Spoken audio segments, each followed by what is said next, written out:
오늘 말씀을 보면 이스라엘 백성들이 애굽을 떠난 지 3개월이 되던 때에 시내 광야 시내산 앞에 이르게 됩니다. 이제 이스라엘 백성들은 여기에서 하나님으로부터 십계명을 받게 됩니다. 그러나 그 이전에 하나님은 이스라엘 백성들에게 분명하게 알려주시고 계시는 말씀이 있습니다. 그것은 내가 너희를 애굽에서 어떻게 구원해냈는지에 관한 것입니다. 저희가 이미 말씀을 살펴보아서 잘 알고 있지만 하나님은 자기 백성인 이스라엘을 애굽에서 해방시키기 위하여 또 아브라함에게 약속하신 약속의 땅에 이끌어 가시기 위하여서 하나님이 가지고 계신 큰 능력을 통하여서 이적과 기사를 펴 보이시고 이 이스라엘 백성들을 구원해 내십니다. 그리고 이곳 시내산 앞까지 오면서 숱한 여러 어려움과 역경이 있었지만 그 모든 것들을 하나님께서 감당해 주시고 또 하나님께서 은혜를 주셔서 이 이스라엘 백성들로 하여금 좌절하거나 실패하지 않고 이곳까지 데리고 오시는 일들에 이 하나님이 힘써 일하십니다. 그리고 주시는 말씀이 너희가 내 말을 잘 듣고 내 언약을 지키면 너희가 내 소유가 되겠고 제사장 나라 거룩한 백성이 될 것이다 라고 하는 말씀입니다. 우리가 이 말씀을 오해하면 이렇게 생각하기가 쉽습니다. 하나님의 말씀을 잘 듣고 언약을 지키면 하나님의 소유, 하나님의 백성이 되겠지만 말을 잘 듣지 않고 그 언약에 불순종하면 그 언약에서 배제되겠구나, 하나님과의 모든 관계가 끊어지겠구나 라고 하는 그러한 의심입니다. 그래서 늘 하나님 앞에 서면 조마조마할 수밖에 없죠. 까다로우신 하나님의 마음을 흡족하기 위해서 내가 무언가를 열심히 해야 하고 또 그 열심히 한 대가로 인하여서 그 언약에 대한 내용들을 자기의 삶에 채워야 하기 때문에 늘 하나님 앞에서 전전긍긍할 수밖에 없게 됩니다. 그러면 여기에는 하나님을 위해서 내가 무슨 일을 해야 된다라고 하는 것만 남아있지, 하나님의 백성으로서 부름받은 그 넉넉함이나 부요함이라든가 또 하나님의 백성이어서 누리게 되는 즐거움이나 기쁨이라고 하는 것들은 다 놓칠 수밖에 없습니다. 이 말씀을 그렇게 접근하는 것은 우리가 오해하기 때문인 것입니다. 우리가 봐야 할 것은 이것이죠. 하나님이 이 말씀을 지금 누구에게 하고 계시는가라고 하는 것입니다. 하나님은 수많은 사람들, 여러 민족 앞에서 이 말씀을 하고 계시지 않습니다. 많은 민족과 사람들 앞에서 너희 중에 내 말을 잘 듣고 내가 한 언약을 잘 지키면 내 소유로 삼겠지만 그렇지 않은 자들은 다 잘라버리겠다, 이런 식의 말씀이 아니라 이스라엘 백성 앞에서 하나님이 이 말씀을 하고 계시는 것입니다. 그리고 우리가 잘 알고 있듯이 이스라엘 백성은 이미 하나님의 백성입니다. 하나님은 여러 차례 이스라엘을 나의 백성이라고 말씀을 하고 계셨기 때문에 그렇습니다. 그러면 지금 하고 계시는 말씀, 내 말을 잘 듣고 내 언약을 지키면 내 소유, 제사장 나라, 거룩한 백성이 될 것이다 라고 하는 이 말씀은 무엇인가? 그것은 하나님의 백성이면 해야 할 일이 있다라고 하는 것을 알려주시는 것입니다. 이 부분은 오늘 설교 뒷부분에서 다시 한번 살펴보도록 하겠습니다. 하나님께서 아브라함을 부르십니다. 그리고 이 아브라함과 언약을 맺으십니다. 하나님의 아브라함과 맺으신 언약은 아브라함에게만 또 그 당대에만 효력을 발휘하는 언약이 아니라 그 자녀와 그들의 후손에게까지 영향력을 미치게 되는 언약입니다. 이러한 언약의 포괄성을 대표적으로 언급하는 성경에서의 말씀이 아브라함의 하나님, 이삭의 하나님, 야곱의 하나님이라고 하는 표현입니다.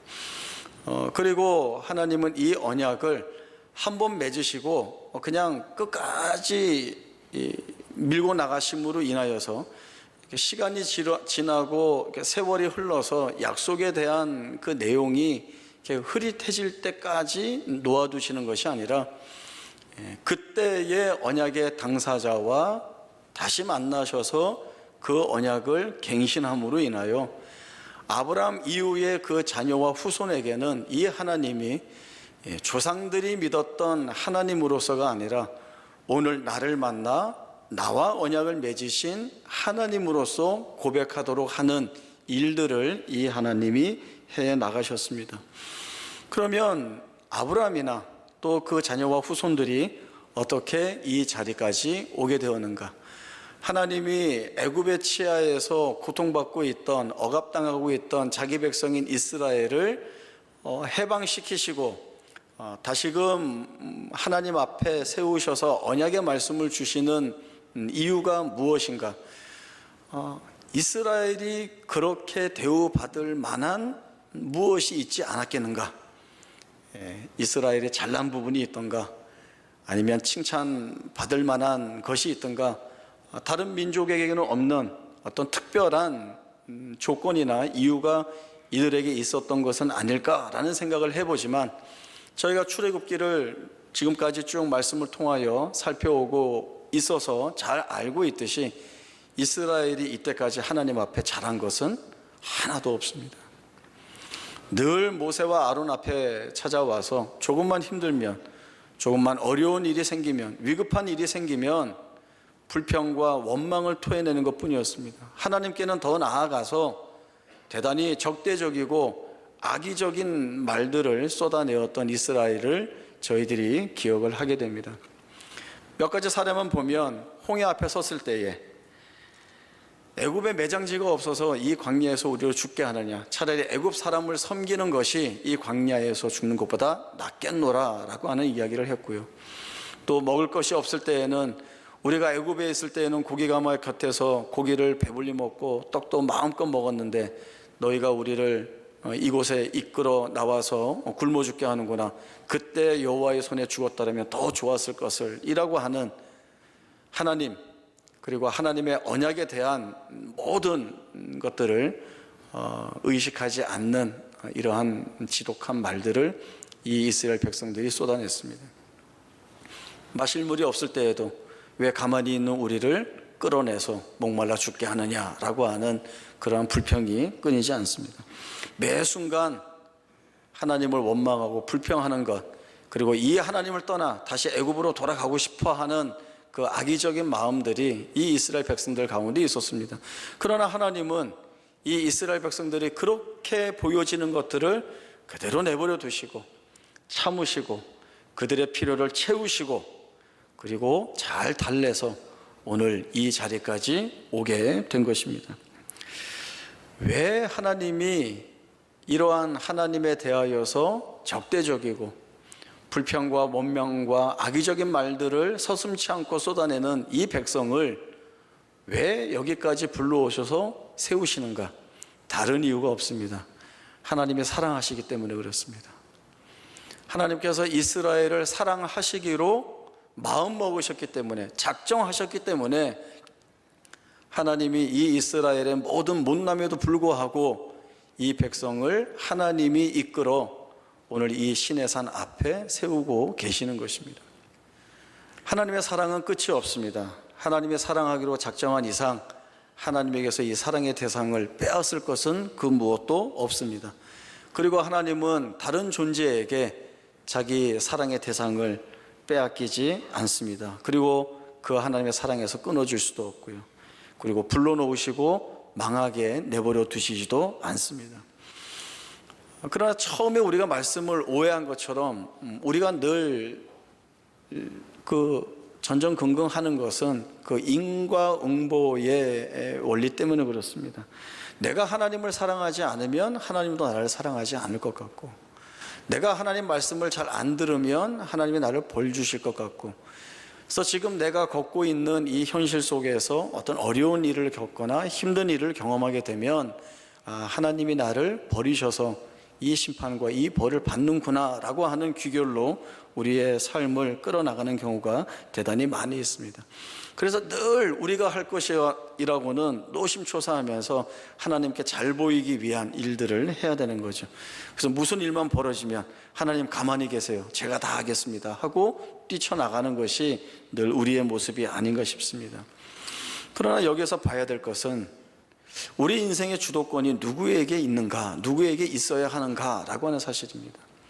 하나님 가만히 계세요, 제가 다 하겠습니다 라고 할 때에는 그 주도권이 하나님께 있는 것이 아니라 내게 있는 것입니다. 그리고 주도권이 내게 있다라고 하는 것은 내 인생의 계획과 그 결과를 내가 할 수 있다라고 하는 사실이 그 안에 담겨져 있는 것입니다.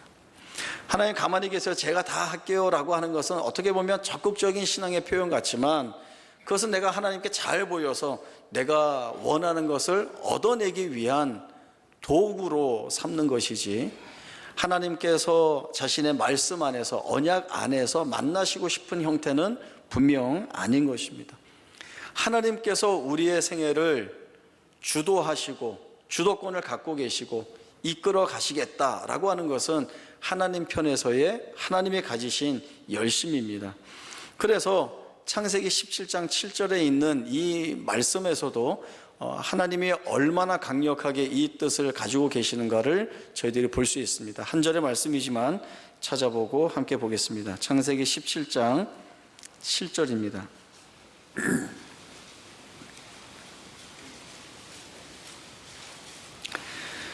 창세기 17장 7절 한 절 말씀 보겠습니다. 내가 내 언약을 나와 너 및 내 대대 후손 사이에 세워서 영원한 언약을 삼고 너와 내 후손의 하나님이 되리라. 하나님께서 아브라함에게 이 약속의 말씀을 주시는데 여기에서 이 언약의 주체라고 하는 것은 하나님께 집중이 되어 있습니다. 원래 약속, 언약이라고 하는 것은 쌍방간에 체결하는 것이고 일종의 계약의 형태를 띠고 있는 것입니다. 우리가 서로 하기로 합의한 내용을 두고 이 내용을 양쪽 모두가 이행하지 않으면 이 약속은 저절로 파기되는 것입니다. 그리고 합의한 것을 이행하지 않은 쪽에서 책임을 져야 하는 것이죠. 그러면 하나님과 약속을 맺는다라고 하면 그 약속에서 지키고 행해야 할 내용들은 우리로서는 사실 감당하기 어려운 일들입니다. 하나님하고 약속하는 건데 이것을 지켜내기가 얼마나 어렵겠습니까? 쉽지 않은 것이죠. 그러나 하나님은 이 약속을 쌍방간의 언약 체결로 하시지 않습니다. 하나님이 하시고 계시죠. 하나님이 이 언약을 내 언약이라고 부르고 계십니다. 나와 너의 언약이 아니라 내 언약을 세우고 삼았다, 내가. 그래서 내가 무엇을 할 거냐? 내가 너와 내 후손의 하나님이 될 것이다 라고 하는 말씀을 주고 계시는 것입니다. 그래서 오늘 출애굽기 19장에 있었던 본문의 말씀에서도 너희가 내 말을 잘 듣고 내 언약을 지키면 내 소유, 내 백성, 제사장 나라, 거룩한 백성이 되는 것, 이게 아니라 지켜야 되는 것이 아니라 이미 너희가 내 백성으로 내 앞에 세움받아 있고, 그래서 하나님의 백성으로서 너희의 할 책임이 바로 내 말에 순종하고 내 언약을 지키는 것이다. 이것은 단순히 어떤 책임만을 부여하는 것이 아니라 이 하나님이 언약 안에서 주시는 책임은 우리에게 복이자 명예이자 영광인데, 그것은 하나님의 말씀에 순종하여 살 때에 우리 안에서 이루어지고 확인받고 하는 내용들이 세상이 우리에게 보장하지 못하는, 세상이 우리에게 줄 수 없는, 하나님에게서만 받을 수 있는 것, 그 부요하고 풍성하고 넉넉한 은혜라고 하는 것들이, 하나님의 백성이어야 누리게 되는 이 감격스러운 것들이 얼마나 놀라운 것인가 라고 하는 것들을 하나님이 내가 너희에게 가르치고 행하게 하고 마침내 이루도록 하겠다라고 하는 하나님의 약속이 오늘 우리에게 주어지고 있음을 저희들이 보아야 하는 것입니다. 이제 나중에 출애굽기 20장에 들어가서도 저희가 보겠지만 하나님이 10계명을 주십니다. 이 10계명 한 계명 한 계명에는 하나님의 백성이 지켜야 할 내용들이 나오는데 어떤 차원에서 주어지는 것인가 하면 이 확인입니다. 너희는 나 없이는, 하나님 없이는 살아갈 수 있는 존재가 아니다 라고 하는 사실을 확인하는 내용인 것이죠. 한 가지만 예를 들면 너희는 도둑질하지 말라라고 하는 말씀이 주어집니다. 이것은 이것입니다. 내가 너희의 필요를 채우고 있다. 굳이 너희가 남의 것을 도둑질하지 않아도 충분하니 그리하지 말아라 라고 하는 말씀입니다. 그러나 하나님을 배제하고 하나님 없이 사는 자들에게서는 하나님에게서 받을 수 있는 것들이 없으니까 자기가 얻어야 되는 것입니다. 자기가 취해야 되는 것입니다. 그러니 남의 것을 빼앗아 내 것을 삼아서 나의 우위와 나의 넉넉함과 나의 지위를 확보해야 되기 때문에 빼앗을 수밖에 없는 것이죠. 그러나 하나님은 그것이 거룩한 백성으로 부름받은 자가 해야 할 일이 아니라는 것입니다. 주시는 것의 차원에서가 아니라 하나님 내가 책임진다는 차원에서의 접근입니다. 내가 너희의 하나님이 아니냐, 내가 너희의 하늘 아버지가 아니냐, 너희의 부족한 것, 모자란 것, 있어야 할 것 내가 채우겠다. 그러니 남의 것 탐내지 마라. 이것이 이 계명 하나하나에 다 담겨져 있는 말씀이 되는 것입니다. 하나님은 아브라함과 맺으신 언약, 그 후손과 맺으신 언약, 그리고 이스라엘과 맺으신 언약, 이 모든 것을 하나님 자신의 짐으로 짊어지고 계시는 것입니다. 그래서 너희가 무엇을 해야 한다가 아니라 내가 하겠다라고 하는 부분들이 훨씬 더 강하게 강조가 되어 있는 것입니다. 그래서 하나님은 내 언약이라고 말씀하고 계시고, 내가 삼고 있다 말씀하시고, 내가 세우고 있다 말씀하시고, 내가 너희의 하나님이 될 것이다 라는 말씀을 주고 계시는 것입니다. 하나님의 사랑을 받아서 그 사랑을 받는 것도 사랑받을 만한 어떤 조건이나 이유가 없다는 것을 우리가 잘 알고 있습니다. 우리는 죄인이었습니다. 이 죄라고 하는 것은 늘 하나님과의 관계를 끊어버리는 1차적인 원인이 됩니다. 그리고 이 죄 가운데 있을 때에는 하나님을 찾지 않습니다. 구원의 필요성도 전혀 느끼지 못하고 은혜로 살아야 된다는 것도 알지 못합니다. 그저 세상에서 내가 원하는 대로 마음껏 살면 된다라는 것밖에는 남아있지 않습니다. 내버려 두면 우리 죄인 된 우리의 운명은 저주와 심판 가운데에서 영원한 멸망이라고 하는 자리밖에는 갈 자리가 없는, 거기가 우리의 숙명이고 운명인 그러한 저희들입니다. 하나님이 찾아오시죠. 저희가 하나님 찾지 않았습니다. 하나님이 찾아오셨습니다. 찾아오시고 죄가 가지고 있는 비참함이 무엇인지 알게 하시고, 거기에서 구원에 대한 소망을 품게 하시고, 그 구원의 소망이 하나님께만 있다라고 하는 것을 알게 하셔서 하나님의 백성된 자리로 오게 하셨습니다. 하나님이 불러 세우신 것입니다. 와서 보니 하나님이 언약을 주셨는데 이 언약으로 우리의 생애를 복되게 하시겠다는 약속을 하나님이 하나님 편에서 이미 이루어 놓으신 것을 보게 됩니다. 이런 생각을 해보게 됩니다. 조건을 보고 부르신 것이 아니라고 한다면 하나님이 다 책임지고 만들어 쓰시겠구나라고 하는 것이죠. 이미 이것은 성경에 나와 있는 여러 인물들을 통하여서 우리에게 확인시켜 주신 것입니다. 아브라함이나 이삭이나 야곱이나 이스라엘이나 그 누구도 그 즉시로 자기가 가지고 있는 내용으로 하나님 마음에 든 사람은 아무도 없습니다. 하나님이 평생에 그의 생애에 관여하셔서 그들의 깎아낼 부분들을 깎아내시고 다듬어 내시고 하나님이 가지고 계신 뜻이 얼마나 부유한지를 보게 하시고 하나님께서 이 약속을 이루어 가시고 지켜 나가시는 일에 얼마나 크신 능력을 발휘하시는 하나님이신지를 보게 함으로 그 하나님 앞에 나와서 이 고백을 하게 하죠. 하나님의 언약 안에서 살아야 될 인생은 하나님을 붙잡는 것 외에는 답이 없습니다 라고 하는 것입니다. 아브라함도 그 고백을 하고 이삭도 야곱도 그리고 이스라엘도 그 고백을 하는 자리로 하나님이 이끌어 나가십니다. 하나님이 불러서 다듬어 믿음의 조상들로 만드신 하나님이라고 하신다면 우리에게 동일한 약속을 주신 하나님이 그들에게 행하신 대로 우리 안에서 일하실 것이다 라고 하는 것은 당연한 모습입니다. 그러니 우리가 매여 있는 것에 대하여서 두려워할 것이 없습니다. 고난이나 시련, 어려움 같은 것들이 넘어가는 것은 쉽지 않지만 하나님께서 그걸로 끝나지 않게 하신다는 것이 우리에게 주신 약속의 말씀입니다. 우리가 알지 못하는 숨겨진 비밀한 뜻들을 하나님이 우리 안에 담아두고 계시고 그 담아두신 것을 정한 때에 이루어내시고 성취하시는 것이 하나님의 몫으로서 하나님이 일하고 계시는 것입니다. 그래서 하나님은 정한 때에 우리를 가장 복된 자리에, 감사의 자리에, 승리의 자리, 그리고 영광의 자리에 세우실 것이라는 이 사실이 오늘 우리가 이스라엘과 더불어 받고 있는 언약 안에서의 확인이 되는 것입니다.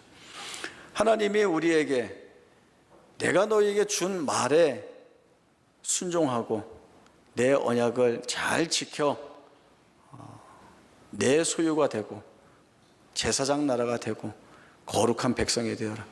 이것은 우리에게 어떤 중대하고 하기 어려운 일만을 맡겨주신 책임으로만이 아니라 이 길을 가는 것이 얼마나 복인지, 또 우리가 갈 수 없는 길을 하나님이 함께 가시면서 풀어주시고 열어주시고 해결해 주시는 모습들을 우리에게 보여주심으로 인하여서 우리로 하여금 얼마나 큰 고백을 갖게 하시는지를 우리가 보게 되면 우리는 하나님의 백성으로 부름받은 것이 우리의 생애에 얼마나 값진 선물인가라고 하는 것들을 분명히 알게 되는 것입니다.